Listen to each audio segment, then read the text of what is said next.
Jon Porter, chief meteorologist with AccuWeather. Jon, good morning. So the storm is close to hurricane strength. What's the outlook right now?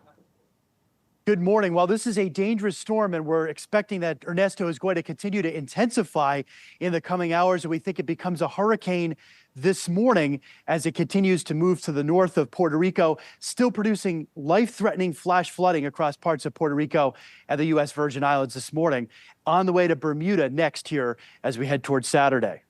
And can you give us the characteristics of Ernesto right now? I've been reading that there could be over a foot of water, a foot of rain that falls in Puerto Rico. Yes, that was the concern in the highest elevations of Puerto Rico, where AccuWeather had been warning for days ahead of other sources about the risk for significant flooding in those areas. In fact, we're forecasting the potential for an AccuWeather local storm max of 24 inches across parts of the northeastern Caribbean. So some of that rainfall is going to be very significant, and that will continue to be a threat here through the next couple of hours, even as the storm moves to the north. Those rain bands are pretty intense still circulating around the storm. And of course, here in Canada and in the United States as well, people are watching Ernesto's path, given what we saw even with the remnants of Debbie. What's the outlook for North America? Well, we're going to be watching first for significant hurricane impacts in Bermuda during the day on Saturday, the peak of the storm on Saturday there.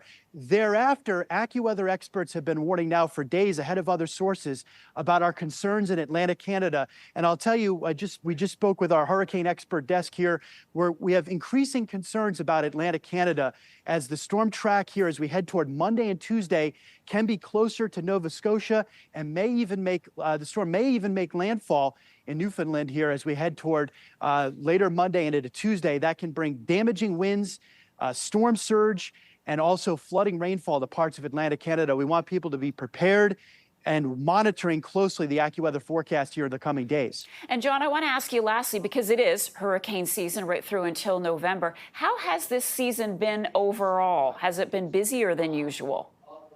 It has gotten off to a relatively active start.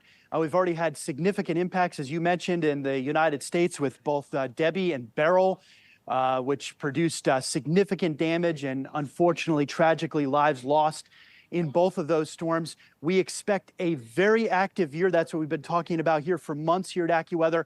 And the signs are the next 10 days could be quite active. So there'll be plenty to track in the tropics here over the next 10 days or so.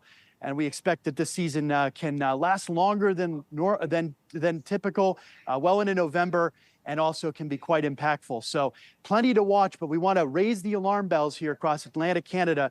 This can be a big storm with significant life-threatening impacts into early next week, and certainly the risk for widespread power outages. So frequently check the AccuWeather app. We have a great interactive tracker there, so you can track the storm's every move out to with our forecast out to the next 7 days. All right, we'll be watching. Jon Porter, thanks so much for that. Appreciate it.